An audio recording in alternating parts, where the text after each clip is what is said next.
Ok.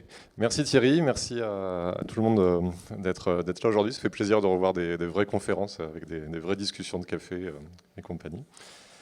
Euh, oui, donc moi je travaille à l'université de Nantes dans une équipe qui s'étudie, qui travaille sur les écosystèmes côtiers, systèmes intertidaux et puis aussi zones côtières proches du trait de côte. Et là, je vais vous présenter une partie des résultats obtenus dans le cadre d'un projet financé par le CNES, qui est en collaboration avec Ifremer à Nantes, parce qu'on a fait des cultures de microalgues, et c'est eux les spécialistes de ça, et aussi pour tout ce qui est espèces phytoplanctoniques toxiques. C'est là où il y a le centre de référence en France pour tout ce qui est toxines, phycotoxines. Il y a une postdoc qui travaille avec nous à Nantes. Tristan Armel aussi nous a beaucoup aidé pour la partie traitement des données satellites, notamment correction atmosphérique et simulation de transfert radiatif. Et puis aussi, le projet a pour but de s'intéresser aux zones côtières, mais aussi d'aller vers les blooms dans les écosystèmes lacustres, d'où la collaboration avec le pôle éclat, Thierry, Nathalie et Guillaume.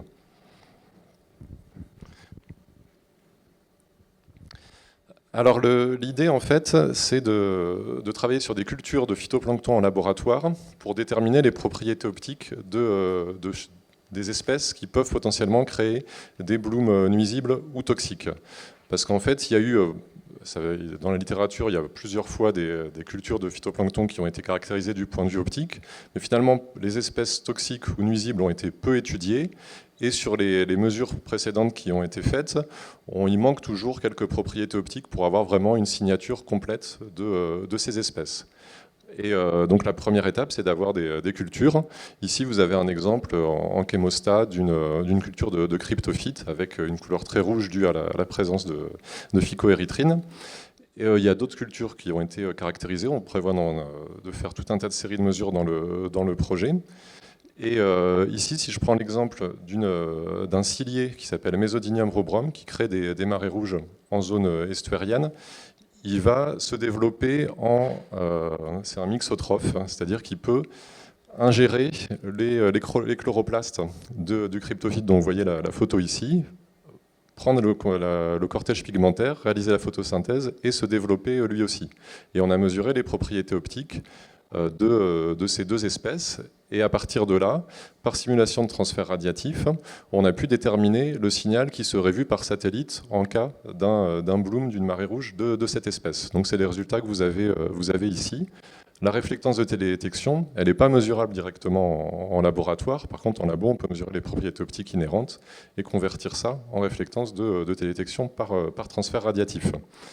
Et donc voilà, typiquement, on peut ensuite faire des simulations pour passer du laboratoire au monde réel, où on fait varier la concentration, la biomasse de microalgues, et aussi rajouter d'autres constituants colorés, du sédum, des particules minérales, ou d'autres types, pour voir justement quel est l'impact sur la réflectance. Donc il y a tout un tas de jeux de simulation qui est possible de réaliser. Et ensuite, on va pouvoir, à partir de cette signature de réflectance, mettre en place des algorithmes de détection spécifiques à une espèce donnée si elle a été caractérisée en labo. Et donc pour voir un petit peu si l'approche fonctionne, on a comparé ces résultats en labo transformés au monde réel avec les simulations de transfert radiatif à des mesures réelles in situ obtenues pendant un cas d'étude. Il y a eu en mars dernier, fin de cette année, une marée rouge dans les Pays de la Loire, avec des eaux rouges ici au large des plages vendéennes. Vous voyez sur cette photo ici, on a des patchs d'eau rouge qui sont très petits. C'est des bandes qui peuvent faire quelques centaines de mètres de long et puis moins de 10 mètres ou une petite dizaine de mètres de largeur pour les plus fines. Des fois les patchs sont un peu plus grands, mais sont des eaux colorées. Pas si facile que ça à voir visuellement, j'ai augmenté un peu le contraste de la photo, et par satellite il faut vraiment de la haute résolution spatiale pour pouvoir les détecter. On a fait des mesures de réflectance sur ces eaux rouges, et on a comparé avec les simulations de réflectance obtenues à partir de la signature optique obtenue en laboratoire. Et je vous montre ici deux graphiques de réflectance, en noir les mesures de terrain, et en rouge ce qui est reconstruit et qui fit le mieux à partir des simulations. Et on a fait ça en prenant les coefficients spécifiques à l'espèce qui nous intéresse ici, Mesodinium rubrum, ou en prenant des propriétés standards de coefficients d'absorption moyenne pour une communauté phytoplanctonique non déterminée. Et le fit est meilleur quand on utilise les propriétés spécifiques à Mesodinium rubrum. Ce qui est intéressant parce que du coup l'inversion de la concentration chlorophylle sera plus précise et avec un meilleur fit et une meilleure reconstruction des propriétés spectrales de l'espèce considérée. Et ensuite, on peut refaire le même genre de méthode, mais cette fois en appliquant ça à des images satellites. Et j'illustre ça avec une marée rouge très spectaculaire qui a eu lieu en 2017 au large de l'estuaire de la Loire. Donc là, on est vraiment dans les zones d'interface dont parlait Thierry. Vous avez ici l'estuaire turbide de la Loire. Donc vous voyez toutes ces eaux marron. Et juste dans la zone frontale, en fait, où il y a un front de turbidité, probablement aussi un front de salinité et de température, le niveau hydrodynamique, c'est très intéressant. On a ensuite une accumulation de phytoplancton qui va venir buter contre ce front turbide, qui va se développer aussi à d'autres endroits, et qui forme cette marée rouge extrêmement spectaculaire avec des eaux vraiment couleur de vin, typique de ce genre de cette espèce. Alors pour ceux qui voient ça pour la première fois, peut-être qu'ils ont eu peur, ils pensaient que c'était des méduses géantes qui attaquaient les pays de la Loire, mais non, je vous rassure, ce n'était pas des méduses géantes, c'était bien un bloom de phytoplancton. Et avec la méthode d'inversion, du coup, on peut estimer la concentration en chlorophylle spécifique à Mesodinium au niveau de ce bloom, puisque avec les mesures labo, en même temps qu'on a déterminé la concentration, les propriétés optiques, on a mesuré la concentration en chlorophylle, donc on a des relations, enfin, on peut incorporer la concentration en chlorophylle dans les simulations de transfert additif et ensuite l'inverser. Et on a aussi mesuré l'abondance cellulaire, donc de la même manière, par inversion de la réflectance, on peut déterminer le nombre de cellules phytoplanctoniques de cette espèce. Et souvent, c'est cette information-là qui est intéressante pour les gens qui font le suivi de la qualité de l'eau, parce que tout ce qui est suivi des toxines, les seuils d'alerte sanitaire sont déclenchés par rapport à des niveaux d'abondance cellulaire et pas par rapport à des nombres, à des concentrations en chlorophylle.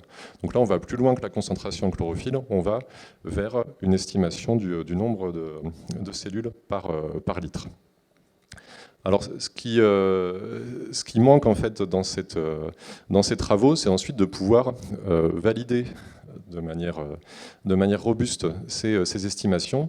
Et là, il y a un manque de données de terrain qui est extrêmement important, parce que ce genre d'épisode qui est très spectaculaire, il dure quelques jours et il passe complètement en dehors des radars des systèmes de surveillance in situ ou qui fonctionnent par point fixe avec une sortie toutes les semaines ou toutes les 2 semaines.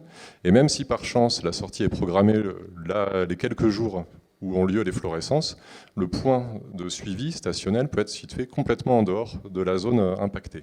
Donc je pense qu'il y a encore beaucoup de projets à faire et de travaux à faire pour améliorer la synergie entre les observations par satellite et les suivis terrain. Pour l'instant, on est limité en fait par le manque de données de terrain pour vraiment valider ce genre d'approche. Et ça reste très compliqué à faire. Donc c'est un travail en cours, mais là les estimations sont tout à fait réalistes par rapport au nombre de cellules observées habituellement dans des blooms. Alors en conclusion, donc là on a une méthodologie en fait qui est applicable à n'importe quelle espèce phytoplanctonique. Il faut être capable de la cultiver pour déterminer les propriétés optiques. Pour l'instant, on a fait ça sur Mesodinium rubrum, mais on veut faire ça sur d'autres espèces. Vous voyez, elles sont prêtes, elles sont cultivées à Ifremer. On va pouvoir étendre ça aussi à des espèces de cyanobactéries pour aller vers des problématiques en milieu lacustre. Et en même temps aussi, on va essayer de faire quelques campagnes de terrain pour augmenter notamment la détermination, la caractérisation optique de ces marées rouges, qui sont des phénomènes assez courts et pas faciles à voir. Donc dans le cadre de ce projet l'achat en collaboration avec le pôle éclat. On a plusieurs sites d'études dans lesquels on pourrait faire du terrain en cas d'épisode de bloom toxique. On a déjà fait début septembre une campagne dans l'étang de Berre, qui est un site qui est souvent impacté. Quand on y était, il n'y avait pas eu de prolifération massive, même si on a fait des mesures sur une zone, un petit étang à côté de Berre très eutrophe avec beaucoup de cyanobactéries. Mais on est encore à la recherche de campagnes de terrain pendant des blooms. Donc merci pour votre attention. N'hésitez pas à me contacter si vous avez des questions, et je remercie le CNES pour le financement du projet.